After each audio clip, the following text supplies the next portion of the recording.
So what is OT? OT services are provided for habilitation, rehabilitation, and promotion of health and wellness for clients with disability and non-disability related needs. These services include acquisition and preservation of occupational identity for clients who have or are at risk for developing an illness, injury, disease, disorder, condition, impairment, disability, activity, limitation, or participation restriction. We are currently using the Occupational Therapy Practice Framework Domain and Process 4th edition official document. But what is AA? Activity analysis is defined as the process used by OT practitioners that addresses the typical demands of an activity, the range of skills involved in its performance, and the various cultural meanings that might be ascribed to it. We are using the occupation-based activity analysis of Heather Thomas. Here's a quick montage of what our activity analysis looks like.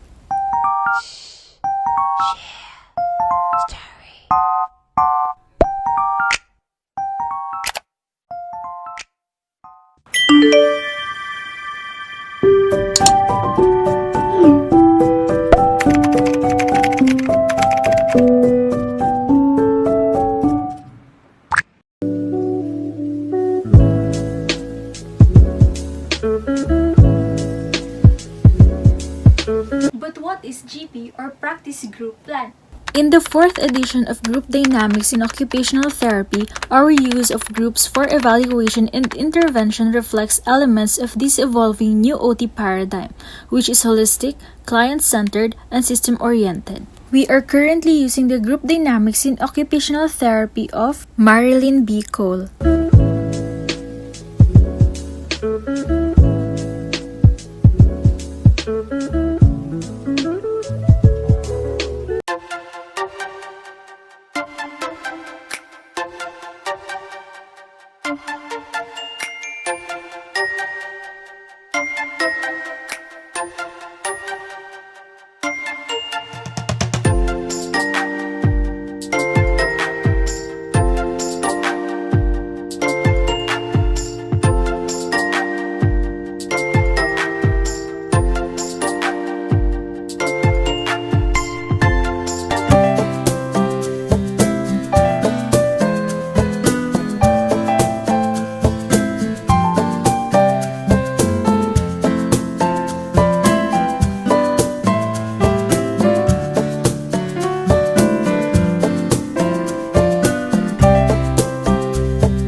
30 minutes for the presentation and then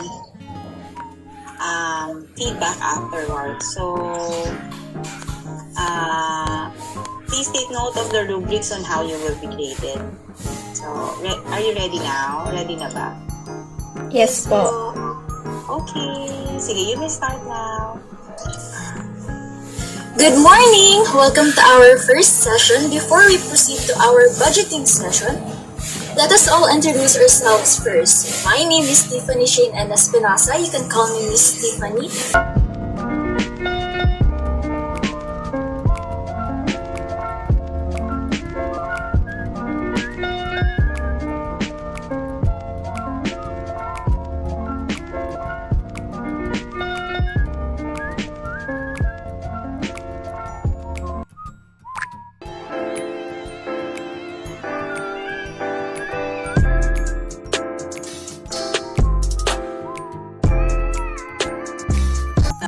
Okay. So actually, this topic is really interesting, right? And this is something that we all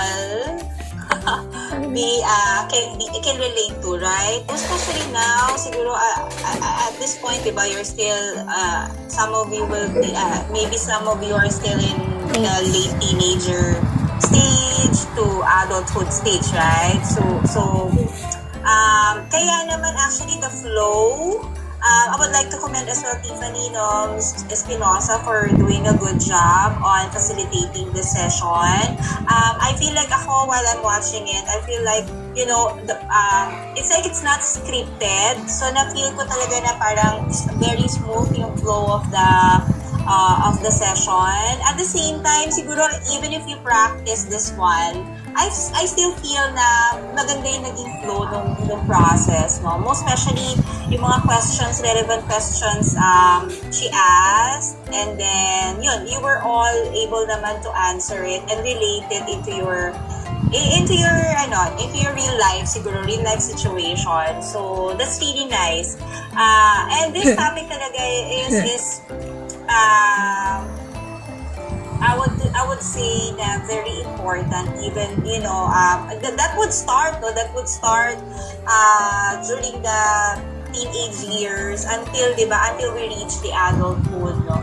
Most especially now, I'm sure maybe some of you won't. I can see naman that all of you are actually applying it.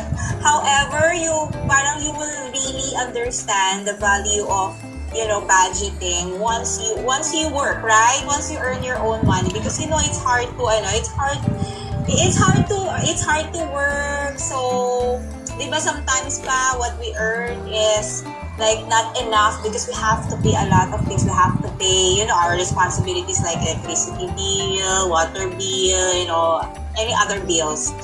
So there. But now I think kaya ako din at this age with my students as well, I also teach budgeting to them, even in small things, or maybe they will, okay, if you don't like for early adolescents, students, or adolescent or teenager students ko, I always ask them, can you ask your mom how did she or how is she budgeting your money in a month, so that you will understand, you have the idea how to budget. Since they don't have it, they don't have their own money yet. Their parents, they're not giving it because it's online class, right? So I could also relate with the online shopping, although I'm not really into it. I just like, scrolling and add to cart, but not really, what do you call this one? Checking out. I'm more of add to cart lang. Anyway, most especially, I would say, when you finish your college, when you become professional and working on your own, so your parents will expect you to really live independently. So maybe some of you will live independently, like go somewhere or stay somewhere away from your family. So you will understand more the value of money, right? So there. So but anyway, overall for the flow and the process of the session, it was really good. I like it. I enjoyed it as well. I think na nakita talaga doon, like from the, I would say from the rubrics that start with yung group motivation. So actually the voice of Tiffany is very like motivating, as well as, you know, very active, not, you know, very active friendliness, ayan, enthusiastic, yan. And she also, I can see that, I think as well as a group, you really did well. I feel like you have a, you know, you're now, you know, really a good team. Is it true? Like, okay, what can you say about your teamwork? Yes, it improved po. Like, mas na-apply po namin yung lessons po during lectures ngayon po sa lab. Ayun. How about your relationship with each other? I mean, not personal, but more of, you know, as a group. Like, how do you, like for example, do you really share each other's ideas, like that? Yes po. We always have video calls po pag naggagawa po kami ng outputs para sa sharing din po. So you now understand now, kasi it's already, you know, final term. We only have like 3 more weeks, diba, before the final. I mean, 2 more weeks before the final week.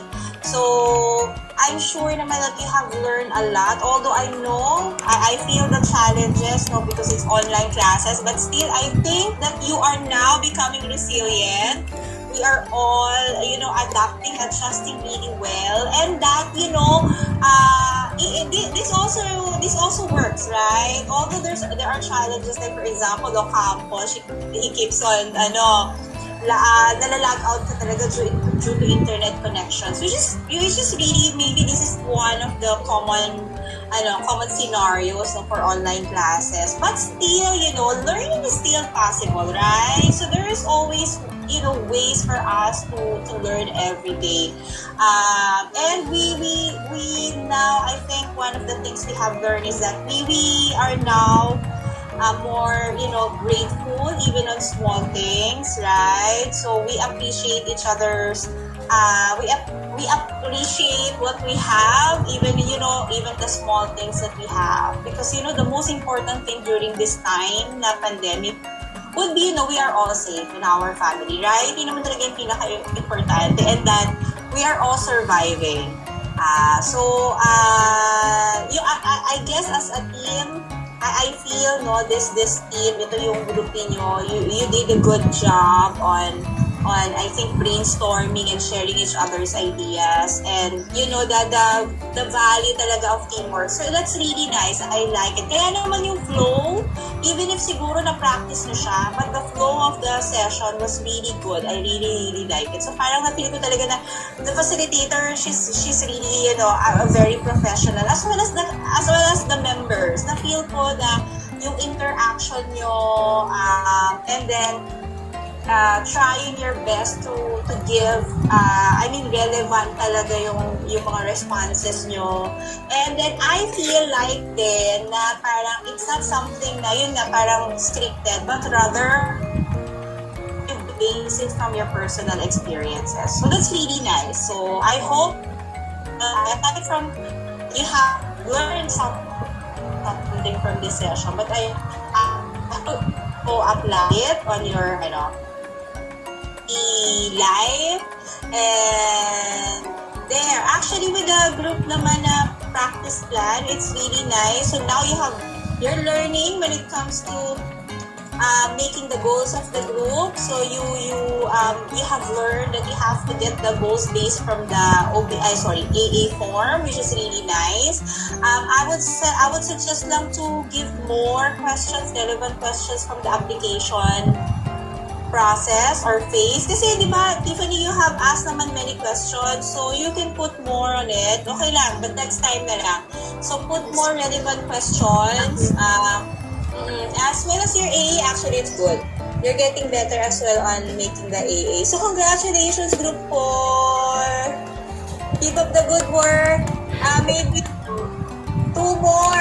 I know, one more. One more group activity before the final exam, final grand practical exam. So, good luck. 2 more weeks. Yeah, 2 more weeks so we can do this before this SEM ends. So, thank you so much. I will see you all later on for our lecture. Thank you po, ma'am. See you po. See you now. Bye.